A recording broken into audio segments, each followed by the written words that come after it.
Hey everyone, it's Adam from ATP Gym, and today we're going to go over a piece of equipment. This is the power bench from Elite FTS. A lot of members have been having questions, honestly avoiding this because they're not really sure what that we use it for. So I wanted to make a quick tutorial video on how to use it. Hopefully you can hear me. I don't have a mic. We got the fans and the music on as well because we still have members in here and I don't want to affect them. But basically this is a bench cage. Rogue makes one, I believe it's called like the Westside bench. Titan makes one.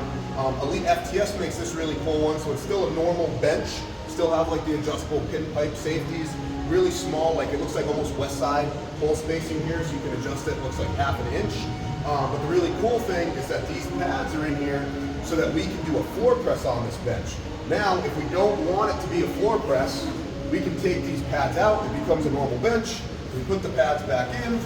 And then it's a floor press that keeps us from having to lay on the floor to do our floor press. And I know a lot of you are going to say, well, you know, the purpose of doing a floor press is that we're eliminating leg drive. I would argue that's not the reason I give it to athletes. I give athletes a floor press to shorten the range of motion and then to also give them some proprioception of the position of their elbows in space. So sometimes we'll see people that bench kind of with crooked elbows. When your elbows are touching the ground, that allows your brain to kind of understand where your elbows are in space. Again, gives you proprioception so that you can make that correction.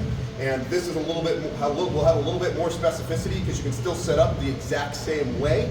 You can still have leg drive, you can still set your shoulders, everything's the same, except we're limiting range of motion, and we can still do a floor press out of the rack.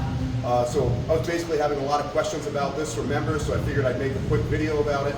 But if there's anything else in the gym that you have questions of, or a new piece of equipment that you want help with, let me know. I'll make a video about it. I'll try to do more of these tutorials. We'll see after I make this video if I can actually hear myself, since I don't have a microphone. Hopefully it's not too bad. If you have any questions, leave them in the comments below, and that's all from us.